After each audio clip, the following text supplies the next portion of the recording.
Good afternoon, ladies and gentlemen. Welcome to another exciting and riveting, amazing Propagandacast. Me, your host, Imperial Dane, Master Propaganda, your Lord and Master, off here to 1 vs 1 on Crossroads. Again, in the north, it's Fire and Terror, fighting for the Soviet Union, socialism. The Red Army taking on the role here of the 3rd Mechanized Corps in the south. It's AkazawaIzumi, fighting for the Wehrmacht, Germany, Deutschland. Taking on the role here of the 4th Panzer Division with mobile defense, elite troops and lightning war, double infantry Panzerfaust versus Gart motor, Gart rifle, shock rifle. That's in fact the 3 original Soviet commanders, by the way. Little fun note there, with anti-tank gun, anti-tank grenade and infantry bulletins there, certainly focusing a bit on anti-armor tactics, with double conscious there for Fire and Terror. Standard stuff, in particular as the Wehrmacht. Akazawa, by the way, going for no machine guns in the early game.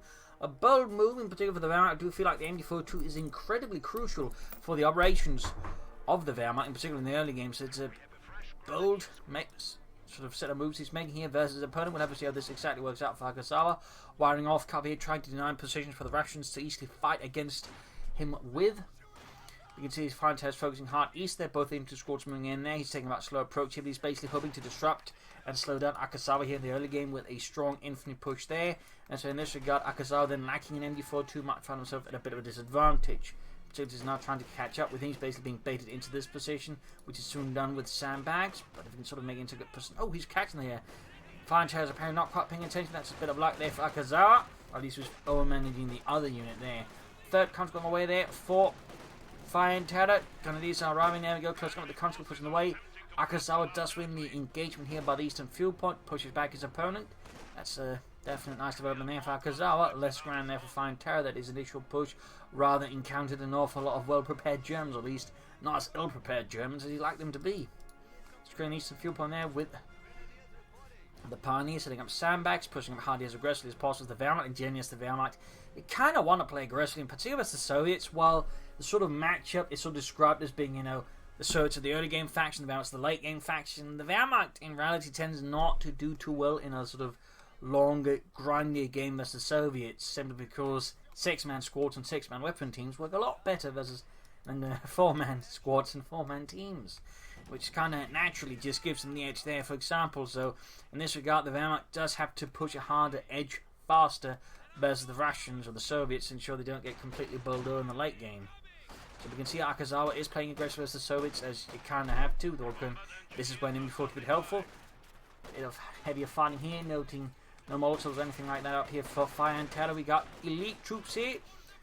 An interesting choice, not one we see a lot. And we got a concussor grenade here against the conscript, standing them up. They're getting some of his own troops stand as well. Grenadiers flanking from the other side. We'll be seeing more. Yes, we'll be seeing more there. This time a bit better front. And there it goes, standing up 2 conscript squads. But the Grenadier squad as well. Still up close to the Grenadiers are basically just able to shoot freely at whatever they want. It's like shooting fish in a barrel. If this fish spoke, you know, Russian and begged not to shoot them. Well, at that point, you're not really shooting fish, are you? But something else. Grenadiers moving up here, heavier fighting here, but certainly a great and aggressive use there of the concussor grenades or stun grenades by Akazawa. Not really an ability to see used a lot. It used to be a lot better when it actually did damage, but even then, just the fact that you can sort of time stun an enemy unit can actually be quite effective. You know how to time it correctly. It could sort of give you an edge then in engagement you otherwise would not have. Units they're routed. So far, Akazawa's holding a nice check on the map here. Support coming out for Fire and Terror. Light is going to aim for some maximum to help stall Akazawa's infantry forces. I mean, he's going for their infantry build, in which case machine guns are very much good. And certainly with an infantry aggressive play like Akazawa's kind of going for, elite troops is very good there. G43s and the stun grenades very much go hand in hand, like Germans and jackboots. Or the Italians are not doing too well in North Africa. We're not counting the Romans. They're not Italians. Not like the ones we know anyways. Conscripts moving about here. In the east, we got engineers moving up there for Fire and Terror. Grenadiers moving up. Bit of shooting here. No G43s yet here for Akazawa. You'd figure making aim for those soon. You could also go for some stormtroopers. We'll see what ends up here between Akazawa and Fire and Terror. We see another stun grenade here. Maybe, maybe not. Pushing up east side here. We got a big infantry force here. Most composed of engineers here for Fire and Terror. As the conscripts are being slowly drained away here by Akazawa's infantry assault in the west. I'd like to make a nice company up here for Akazawa. No further indication again of what he's planning against his opponent, but I could imagine Flame for half-tracks here, which is one reason he may not be upgrading straight away. He's going to do as he can. So of course that would certainly also fit in with the aggressive strategy there for the Wehrmacht. Could also be going for 2-2s or Panzer Grenadiers though. In that case, he could have just gone for Stormtroopers, kinda. Or the Panzer Grenadiers for the Stormtroopers do have some slightly better range advantages here now. Either way, I'd like to make a nice company up there for Akazawa. And certainly the way he's built it, which is at the very edge of the base, you sort of figure he might be aiming for some Panzer Grenadiers to get them out on the field faster. Of course, packs would also work. Half-track on the way there for Akazawa. Yeah, that's going to be a flamethrower upgrade. Shock Troopers out for fine chairs. It's going to be Shock Troopers versus Elite Troops. It'll be very interesting to see how that pans out. Gaining the eastern fuel point there, she's losing the western one potentially here to Akazawa. Comes to there being overwhelmed by Akazawa's Sturmgruppe here. Half-track there is almost done for Akazawa and the 4th Panzer Division. Flampanzerwagons were usually, by the way, part of a battalion's, I think it was a regimental active command unit. By the way, there's sort of a small platoon attached to sort of act as a specialist unit because we dealt with certain threats.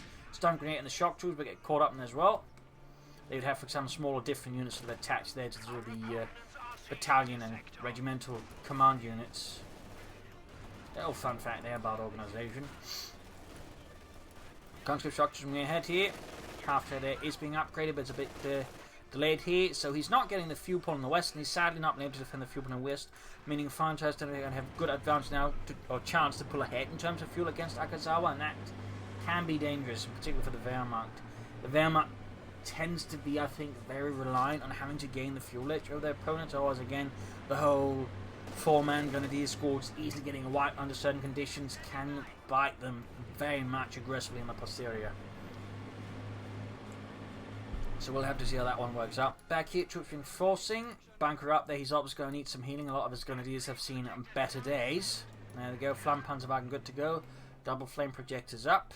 Fun fact, actually there's a 3rd flamethrower on flamethrower half-track, but that was actually one meant to be used by someone on the ground to back it up. And obviously they were not meant to be used like, you know, these hit and run things, just move up there, there's a bunker or something, burn it out. Since flamethrower vehicles tended to have quite a huge range actually. MG-42 on the way there for Akazawa, probably in response to the Shock Troopers, though he's got no conscript wipe there, so in that regard, I mean, he's looking pretty decent on the infantry front. But of course, the main threat now he's actually has to worry about is the T-70. For understandable reasons. MG-42 halfway done, securing fuel and victory point in the east, moving up the centre. In the west, going to be still falling back in the face of FireandTerror's engineer forces. MG-42 right about done there for Akazawa, but again, he's going to be a bit unprepared there for a T-70. I mean, he could consider laying down some telemines if he can sort of find a decent spot close to the front line where his opponent's not going to be watching. He could maybe catch the T-70 with a telemine. Maybe, but obviously it's not a guarantee. Shock punies that I need to retreat would be a shame here to lose the minesweepers, since most pleasantly the good ones do like to lay down mines, and obviously having minesweepers to prevent any unfortunate incidents from that is very good. But he's going to need a Pack 40, he's going to need Panzer Grenadiers with Panzerschrecks. All the way, he's going to need something to deal with that T-70, because the T-70 is usually one of the units that can sort of quickly go out of hand and become a massive threat, if not immediately just locked down very hard. And right now, Akazawa has no way of doing that, which is usually dangerous. But he's racing into the base here, seemingly unaware, so he's soon about to become the hunted as the T-70 light tank hits the field here under FireandTerror's command. Going to be sitting westwards there. No sign of telemines up here for Akazawa versus his opponent. T-70 shifting out. Back here, troops healing and reinforcing. Pack 40 on the way there for Akazawa, and could have been out faster. It could have been out faster. Our gun is being shredded by the T-70 light tank and its 45mm cannon. Of course, its patch machine gun. Machine gun opening up here in the troops advantage for the central. He's attempting to. Still, Akazawa now has the lead, but he does suffer. Grenadier loss there to FireandTerror's T-70 light tank. But there you go. He's going to try and make a push here to try and buy out units. Or at least do a lot of damage here with the flamethrowers. 4 kills, veterans who won. T7 moving in, Canadians moving up. Pack 40 is ready here for Akazawa. Need to fall back here in some sort of orderly fashion, but the question is, can he actually achieve that? Still managed to cut off his opponent's fuel again.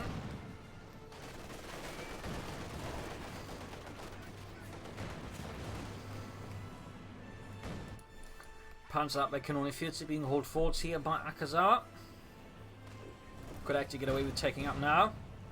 And begin pushing for medium armor versus his opponent. But there you go, trying to bait the T7 again. Actually pulling it off here, Pantherfasting it. Oh, no, the Pantherfast got disrupted, it seems like. Possibly by the movement of the half-track. Very unfortunate there for Akazawa. Pretty good luck, though, for FireandTerror. Pretty good luck. Pack 40 still on the way there. Field on the way there for FireandTerror to help counter his opponent's playing for a half-track and any other armor he might, of course, acquire. Akazawa really should take up. I mean, the faster he can begin pushing out armor, the better. If he's absolutely insane, he could try and go for tier 4. I mean, rushing out Panther somehow versus his opponent. Yeah, that would be pretty solid. And of course, on a map like Crossroads, where there's just naturally more fuel, if he somehow manages, it's definitely more likely to succeed, though. I'd obviously not recommend it to anyone but, you know, the most experienced, hardened players. Men who have stared into the abyss, and the abyss kind of went like, whoa. No. Ooh, forgot to set vehicles only fine there, giving away his packed position into the T70. That is less good. FireandTerror, they're already moving out to try and take advantage of their potential blinds, but of course Akazawa's anticipating that, trying to move here to, you know, foresee that. Of course, FireandTerror can then sort of, you know, move about that. Again, those are sort of the mind games that can happen here if you try to predict the other fellow's movements. Tag up, they're almost done. Guessing as a Portal Core. Again, with the fuel he's enjoying, theoretically, a tier 4 rush would not be entirely insane in the membrane.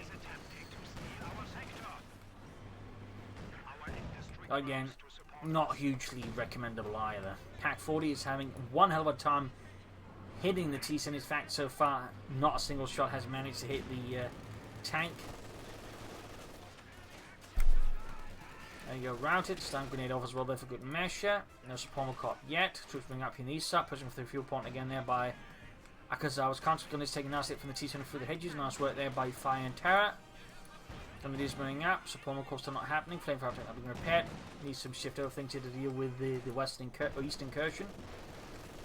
Pack 5, plenty of fuel on manpower being floated. You can actually go for some stormtroopers, but I do believe we've seen the support core going up there for Akazawa, and again getting out of Panther 4 now would have obviously also be quite strong.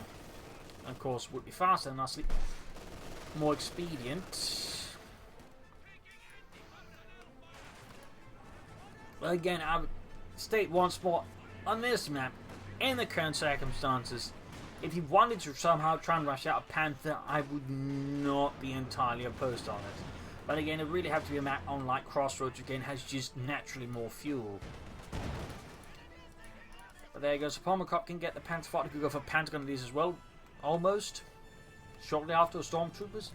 I'll bring up some infantry, would be good. Maximum there for FireandTerror, very good. He's flooding a lot of munitions. There's certainly a lack of mines here from FireandTerror.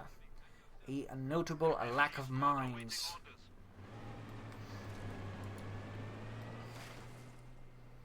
Of course, another reason why a Panther could potentially work out is he's up against someone he knows at this stage uses shock rifle, so there's the theoretical option that FireandTerror could be trying to stall for an IS2, in which case going for a Panther would very much sort of, you know, put a jackboot down on that one. Sniper on the way to Akazawa versus the Soviets. It's a bit more of a tenuous proposition since the Soviets have larger scores in that regard. The sniper's impact is going to be less immediate in some sort of, you know, frontline effect. So now he cancels it for a mortar. Much better choice, really.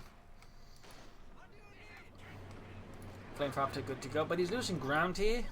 Panzer IV though has arrived here to support the 4th Panzer Division. No pin-em-up machine being added yet, though he should do that as soon as possible. Great to on the Flamethrower from the field in the T-70. That thing is, I think, not likely to survive. Shockers bring up there, negative cover, gun of the ears, Flamethrower burning away. Pack 40 being swarmed, take on this thing with the cannon, machine guns coming up. And there goes Shock Troopers routed due to the smoke there from the Flamethrower half-track though. The Shock Troopers I think are likely not to get wiped out here. Pack continuing to miss. The T-70 seems to get some damn system around anyways. Field gun there, trying to pull away here. Panther moving ahead, a bit aggressive here. Mortar Grenadiers all advancing. Could try and call in Stormtroopers, I guess, to somehow, you know, support the attack. But there you go. Could take out the T7 with the Panther 4. Can he do it? Oh, finally gets the T7 there. FireandTerror's light tank is kaput.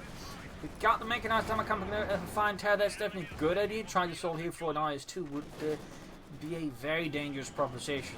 Again, on this map, less dangerous than other propositions. You can maintain good map control. But again, not necessarily a huge recommend.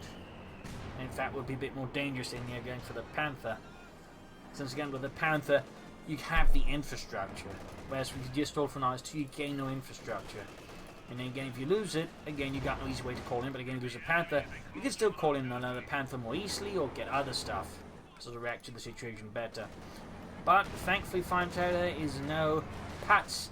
He is in fact going straight for the mechanized ammo company of some good old T-34s. Mortar fire raining down in the field gun position, very good. No barrages though, could do that. Rifling it off here, doesn't quite finish it off. Field gun barraging there, firing at 76.2mm high explosive shells there at Akazawa's machine gun. Machine gun and grenades are clearing out. And of course this is a fun little note, but machine guns are actually pretty good at clearing out support weapons. Simply because support weapons like the field gun do not get suppressed, meaning the MG42 gets to do full damage. So, in a sense, heavy machine gun crews are actually really good counters to field gun if you use them aggressively and sort of catch a field gun off guard and enter tank, and in general you can actually, you know, quickly clear it out. Field gun down though again, engineers flanking up there, nice work by FireandTerror. He's also got a lot of munitions again, he's got incendiary artillery barrage, and there we go. Pop goes the Fire Weasel on Akazawa's support weapons position. Packed mortar machine gun caught in a fiery sea there, but the engineers as well. Panzer though blocks retreat of the Pack 40, burning up the crew. Still, they can recruit the Pack 40. FireandTerror cannot recruit corpses. That's illegal. Stormtrooping westwards there could add a submachine gun to the MP40s. The Schmeiser, that was colloquially known, despite Schmeiser not really having anything to do with it. Real fun note there, more pioneers for Akazawa.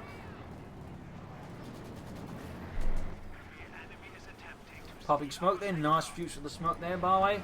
Some players tend to only use the panzer tactics to, you know, get the tank itself or the vehicle itself out of trouble. In this case, you can of course also use to cover other units. So good work there by Akazawa in this case. Still might have to make it hard for them to defend and prevent the Pack 40 falling in their hands.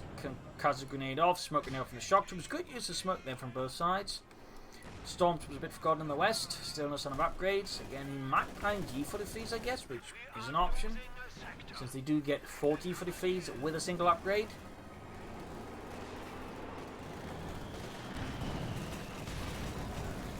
And field pack recruit again by FireandTerror. It's really just absolutely on the attempting there. Another incendiary barrage going off there, lighting up the area. And the Stormtroopers find a way up, and he's equipping there with the MP40s.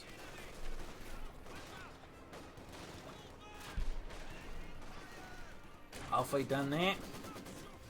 Flanking the Maxim, and of course, there we go, incendiary grenade off. And I think he could have saved the munitions that tried to hit it with the tactical advance. I think would have done more damage, to be honest. Might even get a chance of wiping there. Units caught by the minefield, going to use Panther wing and routing them. Needs to hit the fuel point on the west. There we go. T-54 on the way for FireandTerror. Back at base. No additional armor yet here for Akazawa. And no tech of either. Again, theoretically, he could consider going for tier 4 now.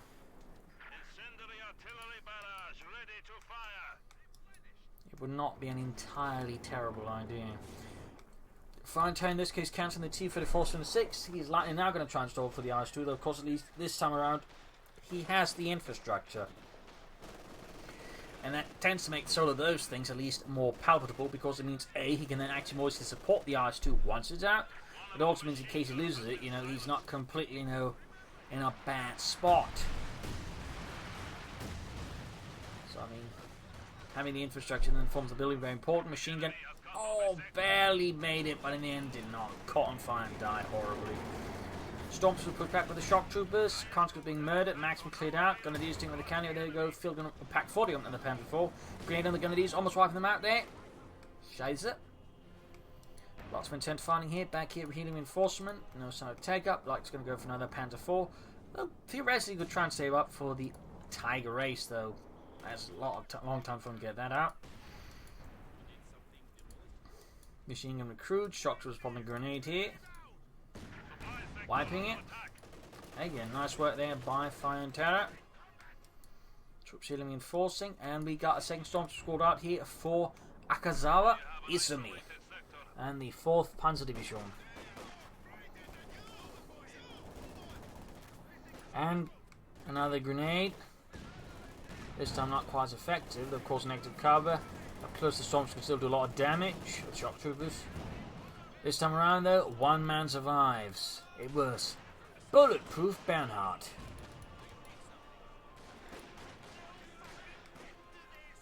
Well, he wasn't actually bulletproof, as you'll find out later during the Cold War.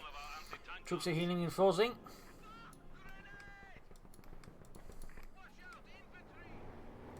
Kennedy is routed. Kamikaze grenade off is stopping up a chunk of forces, moving the mortar to the western viewpoint. A interesting move there by Akazawa. Interesting.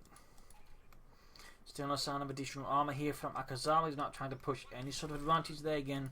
Either getting out more Panzer IVs or trying to aim for Panthers right now, I think should be priority there for Akazawa. At least that's just my perspective. Back here, healing reinforcement for FireandTerror. He is not far off from the IS-2 now. In this regard, having only one Panther IV for Akazawa is actually a bit of a problem. And that's kind of the issue. At this stage, it should be glaringly obvious. He's likely about to get hit by an IS-2, and he's only got a Panther IV to stop it. That's high risk for a wedgie.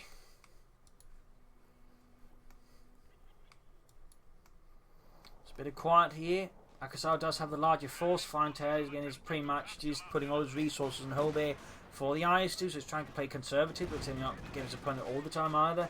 So get that the IS-2, and of course, as it stands, it's going to work out well because again, Akazawa is, not heavy on tanks or anything that could really stop the IS-2 because partly stole a Pack 40. So there you go, IS-2, the Joseph Stalin 2 heavy tank is out here for FireandTerror.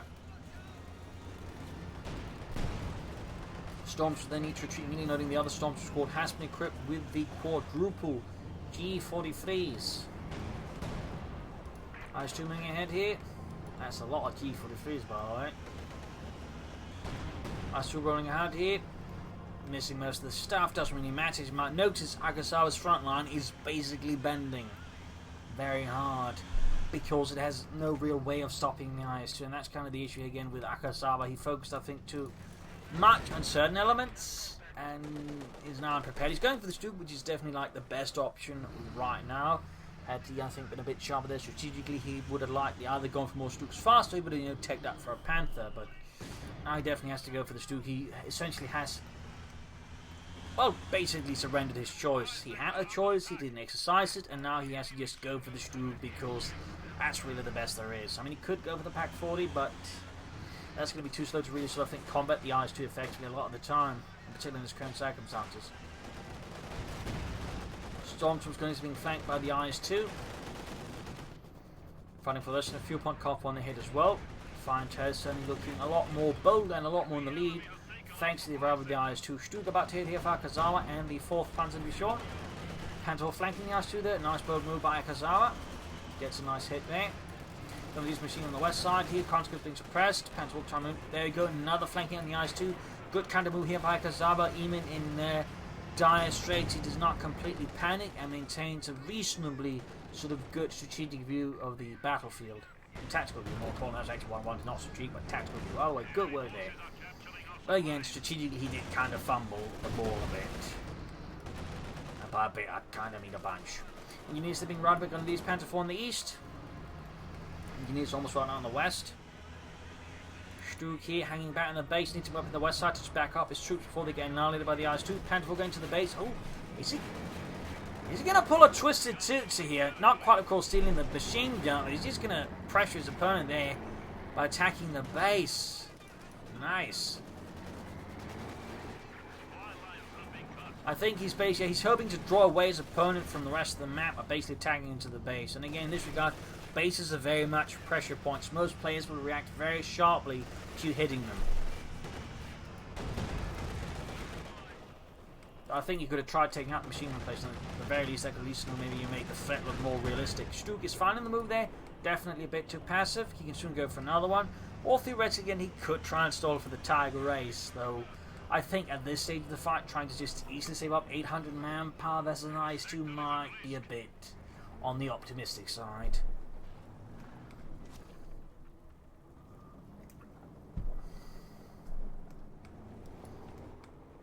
Kennedy's on watch. Storm's advancing there with the G43s, securing other points. Kennedy's advancing. Very quiet here.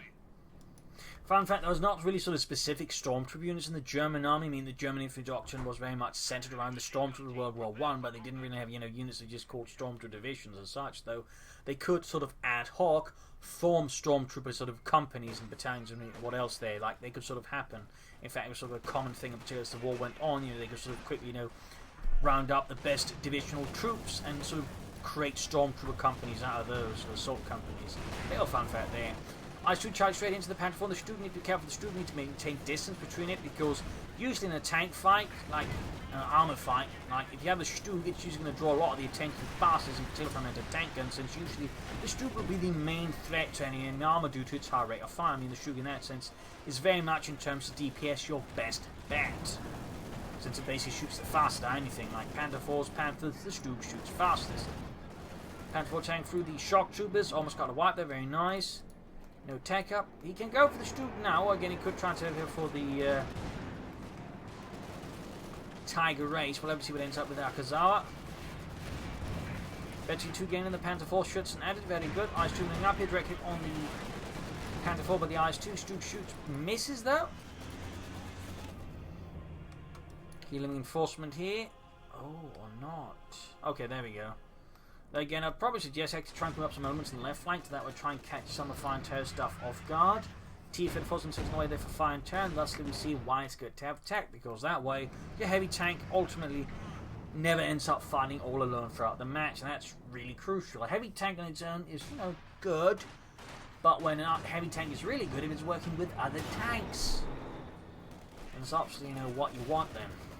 And of course, that's kind of why, the whole just stall for a big tank, neglecting your logistical infrastructure to get it out there, tends to be a bit of a bad idea, because ultimately you're just then fighting with a heavy tank without anything for it to work with. 30 kills in the Panther 4, they're very good. Bit of movement on the west side, very good as well. Great hitting on the Stuka, or the IS-2 by the Stuka there. Panther 4 lands a nice hit as well here, charging in with the IS-2. Keep it for arriving, Stuka bounces. Pack in a bit of an awkward spot. He's going to try and rush this IS-2. I think Kate have some Panther in the rear. Pioneer's getting blasted there by the IS-2's 122mm gun. Nasty stuff there. T-Fed force from 6 moving in for FireandTerror. Fun fact, by the way, by late 1944-45, most T-Fed force from 6s, though of course not all of them, since the Russians didn't have enough T-Fed 45s to cover like all units, but they're increasingly, at least, I would say probably a better way to put it, being shifted towards the reconnaissance role, taking over the T-70. Which has never really meant, as a long-term solution for the Russian army, or Soviet army. Gunners are being assaulted by the T-Fed 446. Smoke grenade off here from the stormtroopers. Nice work. Of course, doesn't have much against the shock. It's just going to blaze right through it. Armor's not winning about support. Stuka there, trying to take out the eyes to at least do some damage. Target weak point ready. Nice hit there.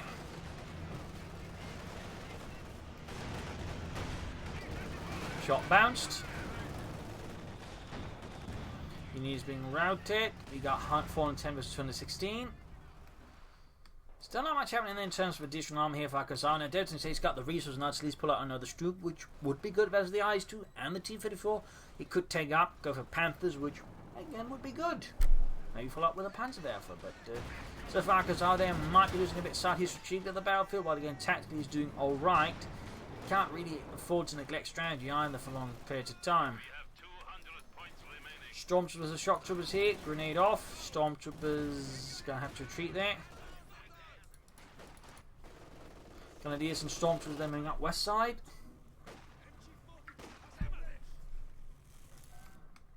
Fixing up the Panzer 4. And there you go, another Sturmgeschütz on Lake Akazawa. And again, he's got a bit of manpower to again, theoretically just setting up for tier 4 there could be an idea. I mean, if not, then for the Panther, could be the Sturmpanzer, which is going to be quite helpful versus the support weapons, as an example. And moving about here, Stormswell joining in, flying over the G33s, laying down a lot of accurate fire there, wiping out the Pack 40 in a matter of moments. Good work there by Akazawa's infantry. Sturmgeschütz 2 almost done. Need to cover this Panther 4 in the meanwhile. Great hit in the IS-2 on the Panther 4. Very good. T-34 in, well, still in repairs.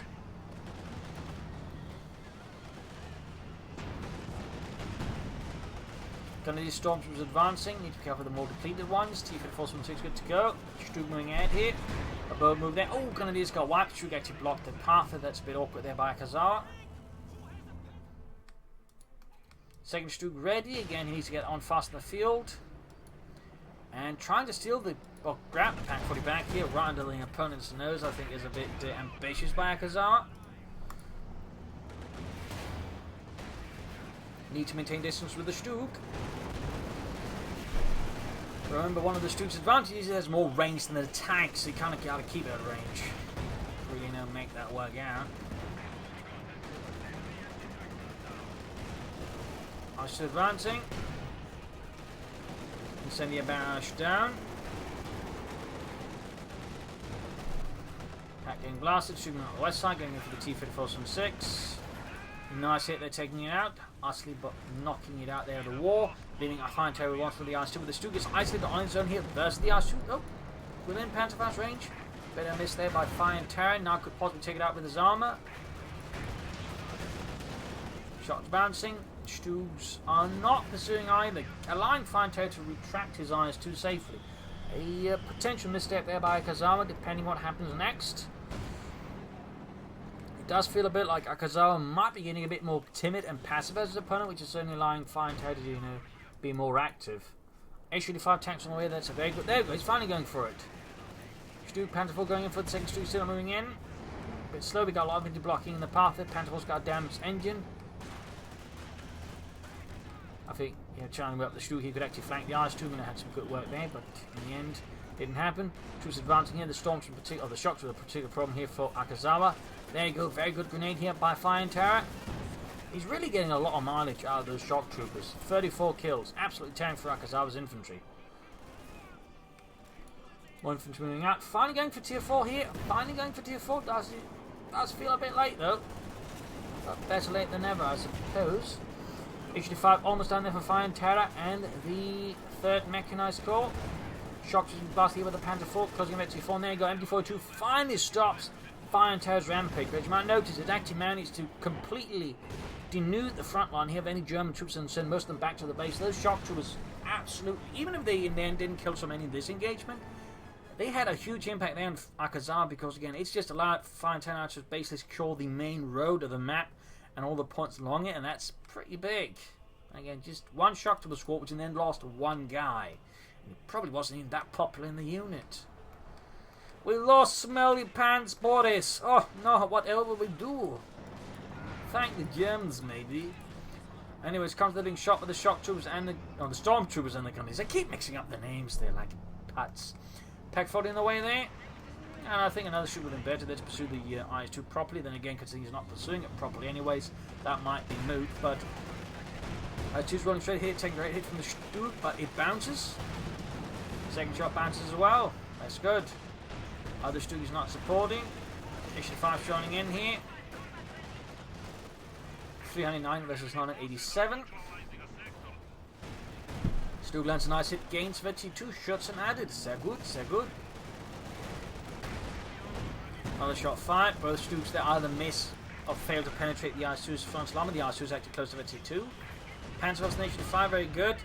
As you might notice, Akazawa's playing this very cautiously. I think we've tend to be a bit more aggressive versus the IS-2 here with the Stugs. See, once he got the H-5's engine damaged, shot bounced again. Then these Storms will try and support here. Eventually 3 machine gun taking hits, moving up west side with the Stormtroopers. Machine gun coming up here, nice work there. Panzer IV good to go. Should get that moving fast for Akazawa. That's a fine. Terry can soon go for more armour. Shock troopers up on the right flank. This time I caught them correctly. Shock troopers.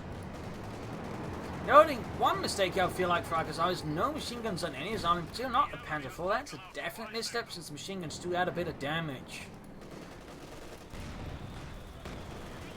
It can actually be quite useful as an infantry and support weapons. Incendiary barrage off here though on Akazawa, straight on its pack position.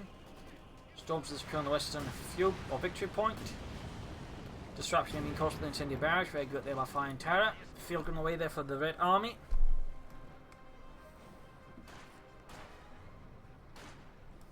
Seizing the western victory point. Troops are healing and forcing while it's good to go. Tier 4 got cancelled. Oh, he stopped right next to him on his own mine, immediately losing the veteran stew crew. That's a definite mistake there by Akazawa. All be mindful of where you place your own mines. Good God. That's a definite win there for FireandTerror. That's a veteran 2 stew gone. Since while the veteran 2 for the stew itself is actually kind of not very good, it really doesn't do a lot for the stew. There's a small rate of fire bonus, but effectively doesn't do anything, and even the armor bonus basically puts it at slightly less armor than the Panzer IV, so effectively it doesn't do a lot. The key element, of course, is hit you at veteran 3, but eventually, which of course means you get a good rate of fire. That's really what matters. So in this case, quite a loss there for Akazawa, since again, losing the potential to get a veteran 3 Stoop in the near future hurts a lot. And now also the second Stoop, things are completely falling apart here for Akazawa. It is rapidly deteriorating. Pioneers rocked. I think Akazawa here might have lost it. He's just charging straight ahead. I do believe he may be tilted. Or at least in a state very similar to being tilted. But not quite as angry about it. Just, he's not operating, I would say, as tactically solidly as he did at early stages of the game, which is much better using the rest of the map to attack with. But now, as you might be noticing, he's attacking across a very narrow frontier. I mean, more or less along the road here, which makes it a lot easier for FireandTerror to concentrate all firepower on him. I mean, he's more or less forgotten about the rest of the map, and that's very beneficial for FireandTerror. It's generally beneficial for any defender to just keep attacking down a very small, narrow strip of territory. Since again, that means they know exactly where to point all of their big, painful guns. So right now, Akazawa does seem to be, well, more or less offering up his men on the silver platter here to FireandTerror, which is bad. In fact, it could get him shot. So we'll have to see if we can somehow pull the situation around. At this stage, I'm guessing he might try and go for an all-in with the Tiger Ace, hope that it either works or he can somehow escape to Argentina.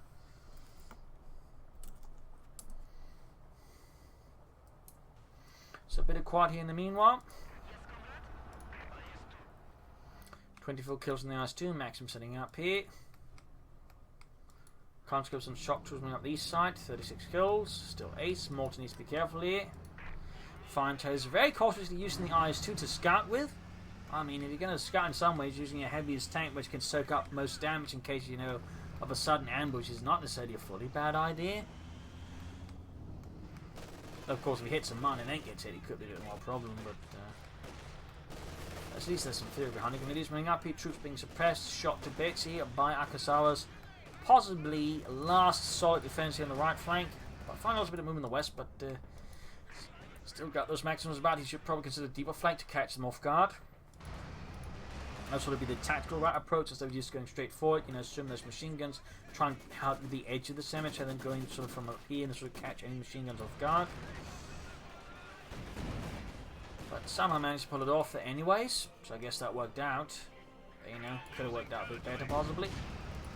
But yeah, the right position here by the log-in camp on the right side is completely collapsing. Akazawa's forces are unable to stop the IS-2.